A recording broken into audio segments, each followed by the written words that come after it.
रहता था। मदन का दूसरा विवाह निमिता के साथ हुआ था। मदन के दो बेटे थे, सिब्बू और वीरू। लेकिन निमिता अपने बेटे सिब्बू को ही प्यार करती थी। वीरू पढ़ाई के साथ साथ खेती में पिता का हाथ बटाता था। सिब्बू आराम से बैठकर दूध पी रहा था और वीरू पढ़ाई कर रहा था। तभी वहाँ निमिता आई। अब शाम हो गई है, अब तो खेत पर चल जा, या हमेशा ये किताब ही पढ़ता रहेगा। माँ, पढ़ना भी जरूरी है। ये किताब खाने को ना देंगी। माँ, सिब्बू को तो कोई काम नहीं है, इसको खेत पर भेज दो। तुझे हमेशा सिब्बू से ही जलन क्यों रहती है? चुपचाप चला जा, सिब्बू खेत में जाएगा तो काला पड़ जाएगा। ठीक है, मैं जा रहा हूँ। क्या मैं बाइक ले जाऊँ? नहीं, पैदल ही जा, कोई विदेश थोड़ी जा रहा है जो बाइक से ही जाएगा। वीरू कुछ नहीं बोला, किताबें बंद की और खेत पर चला गया। एक दिन सुबह सुबह वीरू को घर का सामान लेने के लिए शहर जाना था। पापा, मुझे बाइक चाहिए। पैदल इतना सारा सामान कैसे लेकर आऊँगा? मैं तो अब इस घर में कुछ नहीं हूँ, तू अपनी माँ से पूछ ले। हाँ, मुझे ही बुरा बनाओ। माँ, दे दो ना बाइक मुझे। निमिता कुछ बोल पाती, लेकिन उससे पहले ही सिब्बू बोल पड़ा। माँ, मेरी बाइक किसी को मत देना, ये तो साइकिल लेकर भी जा सकता है। मुझे बाइक से मैदान में खेलने जाना है। मैदान तो गांव में ही है, तू तो ऐसे भी जा सकता है, लेकिन मैं इतना सारा सामान कैसे लेकर आऊँगा? तू हर समय मेरे बेटे को देखकर चिढ़ा मत कर। जा, कैसे भी जा, बाइक नहीं मिलेगी। वीरू को बाइक नहीं मिली और आज भी उसे साइकिल से ही घर का सामान लेने शहर जाना पड़ा। सिब्बू माँ के लाड प्यार के कारण बहुत बिगड़ गया था, इसलिए वह घर में और खेत में कोई काम नहीं करता था और वह स्कूल भी नहीं जाता था, जबकि वीरू कॉलेज में पढ़ने जाता था। वीरू को आज कॉलेज के लिए देर हो रही थी। अब घर में बाइक मांगूंगा तो कोई नहीं देगा। कॉलेज यहाँ से 25 किलोमीटर दूर है, अब मुझे साइकिल से ही जाना होगा। छुट्टी कर लेता हूँ, लेकिन कॉलेज जाना भी आज बहुत जरूरी है। वीरू ने साइकिल बहुत तेज चलाना शुरू कर दिया, लेकिन कॉलेज पहुँचने से पहले ही उसकी साइकिल का टायर पंक्चर हो गया। ओह, इस साइकिल को भी अभी पंचर होना था। चलो, साइकिल को पैदल ही लेकर चलता हूँ, आते में कोई इंतजाम कर लूँगा। वीरू साइकिल को पैदल लेकर जाने लगा और कुछ देर में वह कॉलेज भी पहुँच गया, लेकिन वो बहुत लेट हो गया था और धूप बहुत तेज थी। कुछ लड़के बाहर ही खड़े थे। यार, इन गरीब लोगों को कॉलेज में एडमिशन कौन देता है? ना जाने क्यों ही बुलाते हैं ऐसे लोगों को यहाँ पर। ना इनको कपड़े पहनने का सलीका है और ना इनके पास पैसे हैं। गरीब साइकिल से ही चले आते हैं। बिल्कुल सही बोला तू। इन जैसे लड़कों की वजह से ही कॉलेज की रेपुटेशन भी खराब हो रही है।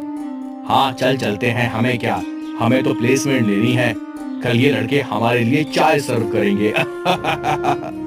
लड़के ये बात कहकर चले गए, लेकिन वीरू के मन पर इन बातों का बहुत असर पड़ा। वीरू की आंख से आंसू आ गए। वीरू कॉलेज से घर आ रहा था। रास्ते में एक बांस का जंगल था। वीरू वहीं रुक गया। समझ नहीं आ रहा कि क्या है। अब मैं कुछ देर यहाँ बैठ जाता हूँ। वीरू बांस के पेड़ के नीचे लेट गया और उसने पेड़ की ऊंचाई को देखा। उसके मन में एक ख्याल आया। सब लोग मजाक बनाते हैं, अब मुझे खुद से पैसे कमाकर बाइक लेनी होगी। मैं ये बांस काटकर बाजार में बेचूंगा और पैसे जोड़कर बाइक ले लूंगा। वीरू ने थोड़ी सी लकड़ी काटकर साइकिल पर रख ली और उन्हें घर ले गया। तभी उसके दिमाग में कुछ इन्वेंट करने का आइडिया आया और उसने बांस से एक बाइक बनानी शुरू कर दी। वीरू अपनी बाइक बनाने में लगा था, तभी वहाँ निमिता आ गई। खेत के काम से बचने के लिए तू ये फालतू काम कर रहा है। माँ, ये फालतू काम नहीं है, मैं एक बम्बू बाइक बना रहा हूँ। तू अब इतना छोटा नहीं है कि तुझे ऐसे खिलौनों की जरूरत पड़े। माँ, मन बहलाने दो बेचारे को। इसके नसीब में तो बाइक है नहीं, तो कम से कम उसका ख्वाब ही सही। हाँ सिब्बू, तो बिल्कुल सही कह रहा है। वीरू ने सभी बातों से ध्यान हटाकर 2 दिन बाइक बनाने में लगा दिए। बांस की लकड़ी अब बाइक का रूप लेने लगी थी। यह देखकर सिब्बू की चिंता बढ़ने लगी। अगर इसने बाइक बना दी तो मेरी इज्जत कम हो जाएगी, इसलिए मुझे अब कुछ ना कुछ तो करना होगा। सिब्बू ने बाइक को नष्ट कर दिया।